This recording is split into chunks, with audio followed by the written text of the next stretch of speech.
Notre citation du jour nous a été envoyée par Marie-Louise, notre abonnée de Lyon. Il y a des natures purement contemplatives et tout à fait impropres à l'action, qui, cependant, sous une impulsion mystérieuse et inconnue, agissent quelquefois avec une rapidité dont elles se seraient crues elles-mêmes incapables. Extrait du Mauvais Vitrier de Charles Baudelaire. Merci beaucoup, Marie-Louise.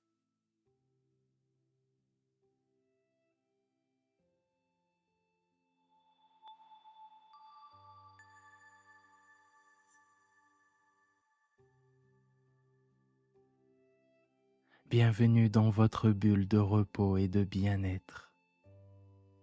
Le podcast Dormir sans souci qui vous aide à trouver le sommeil grâce à la culture littéraire. Pour qu'un maximum de personnes puissent en profiter, vous pouvez vous abonner et partager les épisodes auprès de vos proches. Et comme toujours, vous pouvez nous écrire et nous proposer des nouvelles citations. Bonne nuit. Et n'oubliez pas, vous êtes une personne formidable.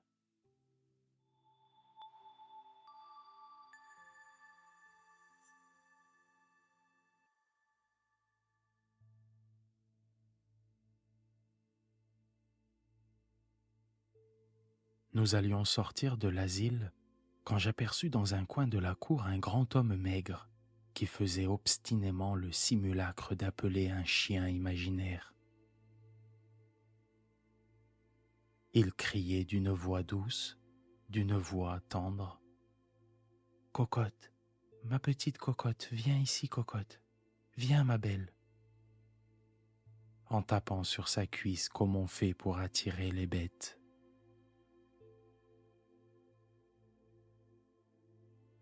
Je demandai au médecin, qu'est-ce que celui-là? Oh, celui-là, ce n'est pas intéressant. C'est un cocher nommé François, devenu fou après avoir noyé son chien. Et j'insistais. Dites-moi donc son histoire. Les choses les plus simples, les plus humbles, sont parfois celles qui nous mordent le plus au cœur.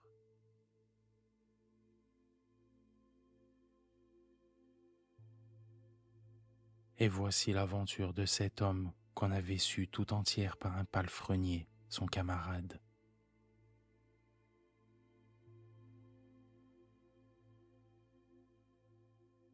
Dans la banlieue de Paris vivait une famille de bourgeois, riches.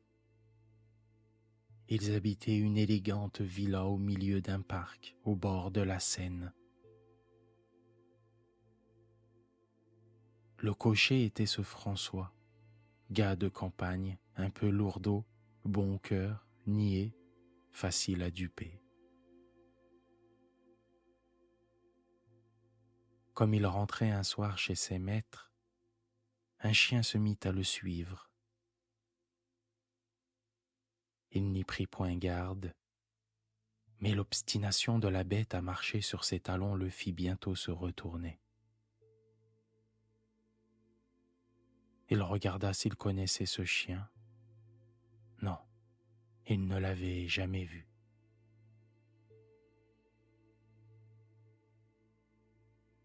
C'était une chienne d'une maigreur affreuse avec de grandes mamelles pendantes.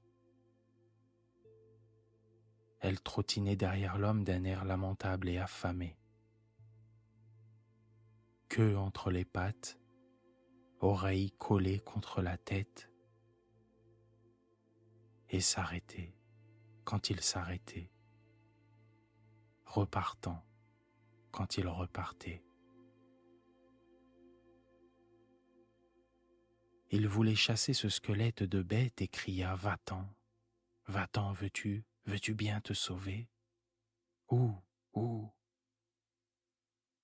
Elle s'éloigna de quelques pas et se planta sur son derrière, attendant.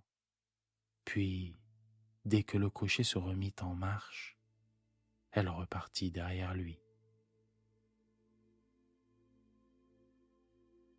Il fit semblant de ramasser des pierres. L'animal s'enfuit un peu plus loin avec un grand ballottement de ses mamelles flasques. Mais il revint aussitôt que l'homme eut tourné le dos. Alors le cocher François, pris de pitié, l'appela. La chienne s'approcha timidement, l'échine pliée en cercle et toutes les côtes soulevant la peau. L'homme caressa ses os saillants, et tout ému par cette misère de bête. « Allons, viens, dit-il. » Aussitôt elle remua la queue, se sentant accueillie, adoptée, et au lieu de rester dans les mollets de son nouveau maître, elle se mit à courir devant lui.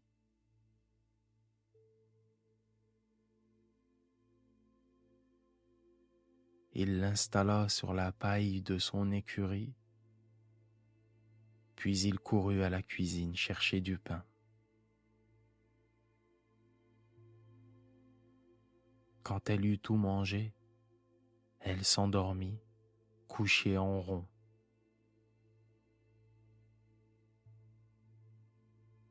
Le lendemain, les maîtres, avertis par leur cocher, permirent qu'il gardât l'animal. C'était une bonne bête, caressante et fidèle, intelligente et douce.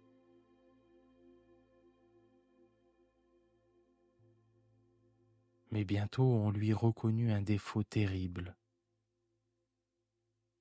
Elle était enflammée d'amour d'un bout à l'autre de l'année. Elle eut fait en quelque temps la connaissance de tous les chiens de la contrée qui se mirent à rôder autour d'elle jour et nuit.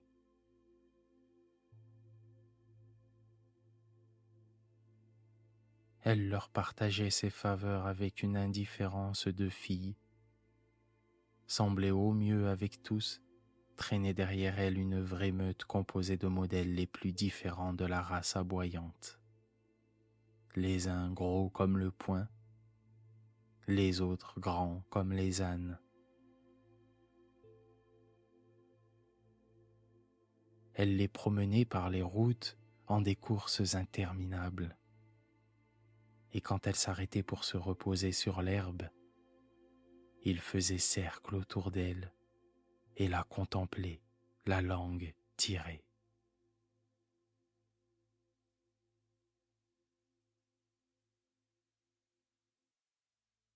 Les gens la considéraient comme un phénomène. Jamais on n'avait vu pareille chose. Le vétérinaire n'y comprenait rien.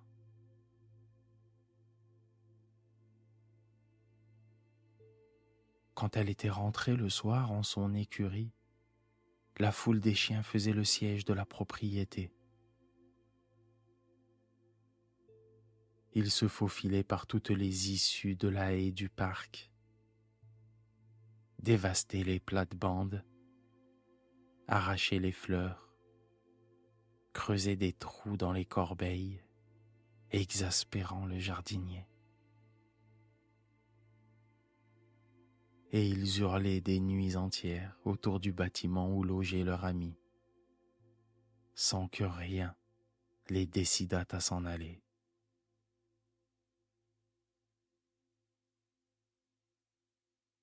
Dans le jour, ils pénétraient jusque dans la maison. C'était une invasion, une plaie, un désastre. Les maîtres rencontraient à tout moment dans l'escalier et jusque dans les chambres de petits roquets jaunes à queue empanachée, des chiens de chasse, des bulldogs, des loulous rôdeurs à poils sales, vagabonds sans feu ni lieu, des terre-neuves énormes qui faisaient fuir les enfants.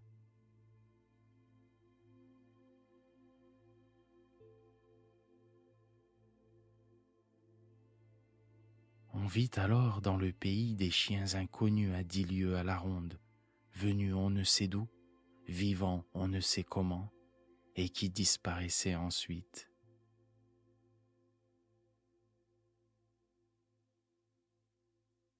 Cependant, François adorait Cocotte. Il l'avait nommée Cocotte sans malice, bien qu'elle méritait son nom. Et il répétait sans cesse: cette bête-là, c'est une personne. Il ne lui manque que la parole.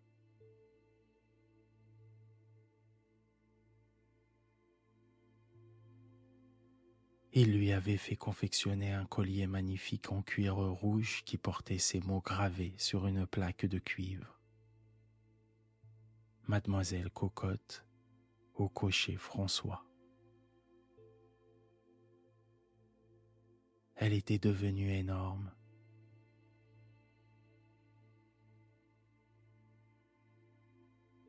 Autant elle avait été maigre, autant elle était obèse, avec un ventre gonflé sous lequel pendillaient toujours ses longues mamelles ballottantes. Elle avait engraissé tout d'un coup, et elle marchait maintenant avec peine, les pattes écartées à la façon des gens trop gros, la gueule ouverte pour souffler, exténuée aussitôt qu'elle avait essayé de courir.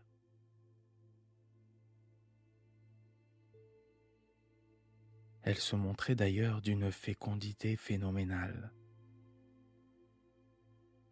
toujours pleine presque aussitôt que délivrée, donnant le jour 4 fois l'an à un chapelet de petits animaux appartenant à toutes les variétés de la race canine.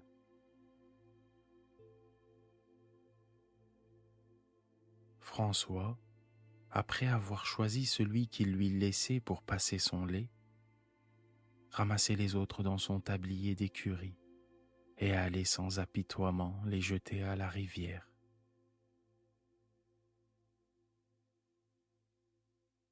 Mais bientôt la cuisinière joignit ses plaintes à celles du jardinier. Elle trouvait des chiens jusque sous son fourneau, dans le buffet, dans la soupente au charbon, et ils volaient tout ce qu'ils rencontraient.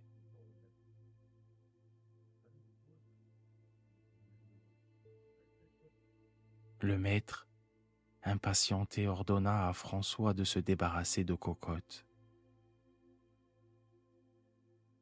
L'homme, désolé, chercha à la placer. Personne n'en voulut. Alors il se résolut à la perdre et il la confia à un voiturier qui devait l'abandonner dans la campagne de l'autre côté de Paris, auprès de Joinville-le-Pont.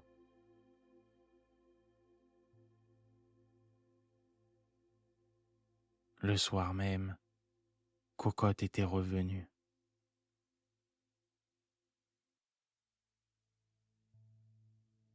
Il fallait prendre un grand parti. On la livra moyennant 5 francs à un chef de train allant au Havre. Il devait la lâcher à l'arrivée. Au bout de 3 jours, elle rentrait dans son écurie, harassée, efflanquée, écorchée, n'en pouvant plus.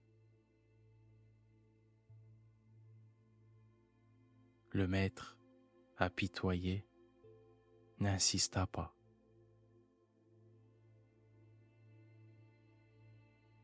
Mais les chiens revinrent bientôt plus nombreux et plus acharnés que jamais. Et comme on donnait un soir un grand dîner, une poularde truffée fut emportée par un dogue au nez de la cuisinière qui n'osa pas la lui disputer. Le maître cette fois se fâcha tout à fait, et ayant appelé François, il lui dit avec colère: « Si vous ne me flanquez pas cette bête à l'eau avant demain matin, je vous fiche à la porte. Entendez-vous » ?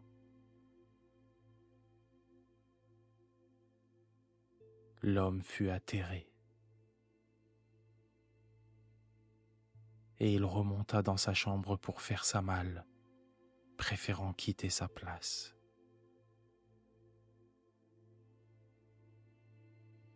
Puis il réfléchit qu'il ne pourrait entrer nulle part tant qu'il traînerait derrière lui cette bête incommode. Il songea qu'il était dans une bonne maison, bien payé, bien nourri. Il se dit que vraiment, un chien ne valait pas ça. Il s'excita au nom de ses propres intérêts. Et il finit par prendre résolument le parti de se débarrasser de Cocotte au point du jour.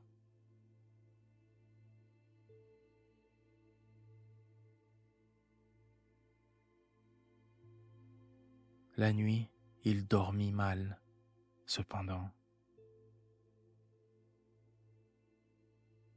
Dès l'aube, il fut debout et s'emparant d'une forte corde, il alla chercher la chienne.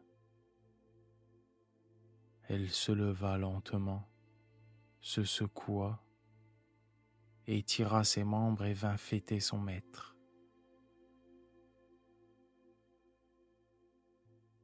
Alors le courage lui manqua, et il se mit à l'embrasser avec tendresse, flattant ses longues oreilles, la baisant sur le museau, lui prodiguant tous les noms tendres qu'il savait.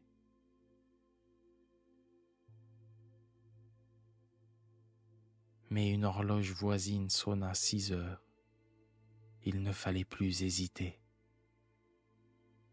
Il ouvrit la porte. « Viens !» dit-il. La bête remua la queue, comprenant qu'on allait sortir.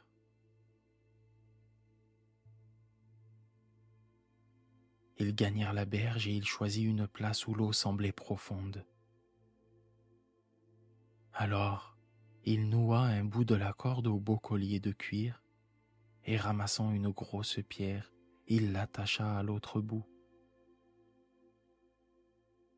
Puis il saisit Cocotte dans ses bras et la baisa furieusement comme une personne qu'on va quitter.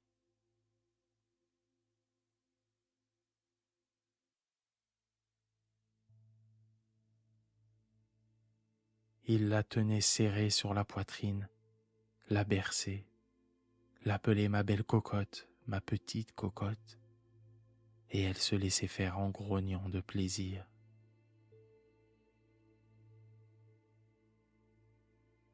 « 10 fois il l'a voulu jeter, et toujours le cœur lui manquait. Mais brusquement il se décida, et de toute sa force il la lança le plus loin possible. Elle essaya d'abord de nager, comme elle faisait lorsqu'on la baignait, mais sa tête entraînée par la pierre plongeait coup sur coup. Et elle jetait à son maître des regards éperdus, des regards humains, en se débattant comme une personne qui se noie. Puis, tout l'avant du corps s'enfonça tandis que les pattes de derrière s'agitaient follement hors de l'eau. Puis elles disparurent aussi. Alors pendant 5 minutes, des bulles d'air vinrent crever à la surface, comme si le fleuve se fût mis à bouillonner. Et François, hagard, affolé, le cœur palpitant, croyait voir Cocotte se tordant dans la vase.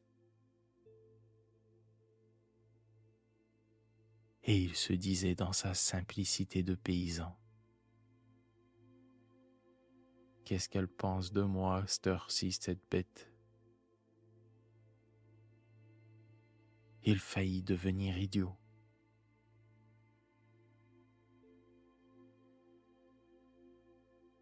Il fut malade pendant 1 mois, et chaque nuit il rêvait de sa chienne. Il la sentait qui léchait ses mains, il l'entendait aboyer. Il fallut appeler un médecin. Enfin, il alla mieux. Et ses maîtres, vers la fin de juin, l'emmenèrent dans leur propriété de Biessard, près de Rouen. Là encore, il était au bord de la Seine. il se mit à prendre des bains. Il descendait chaque matin avec le palefrenier et il traversait le fleuve à la nage. Or, un jour, comme il s'amusait à batifoler dans l'eau, François cria soudain à son camarade: « Regarde celle-là qui s'amène, je vais t'en faire goûter une côtelette. »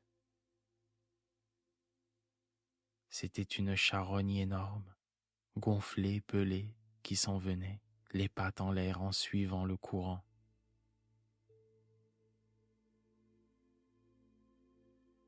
François s'en approcha en faisant des brasses, et continuant ses plaisanteries, il dit: « Cristi, elle n'est pas fraîche, quelle prise, mon vieux! Elle n'est pas maigre non plus. » Et il tournait autour, se maintenant à distance de l'énorme bête en putréfaction. Puis soudain il se tut, et il la regarda avec une attention singulière. Puis il s'approcha encore comme pour la toucher cette fois. Il examinait fixement le collier, puis il avança le bras, saisit le cou, fit pivoter la charogne, l'attira tout près de lui et lut sur le cuivre verdi qui restait adhérent au cuir décoloré: « Mademoiselle Cocotte, au cocher François. » La chienne morte avait retrouvé son maître à 60 lieues de leur maison. Il poussa un cri épouvantable et il se mit à nager de toute sa force vers la berge en continuant à hurler. Et dès qu'il eut atteint la terre, il se sauva éperdu, tout nu, par la campagne. Il était fou.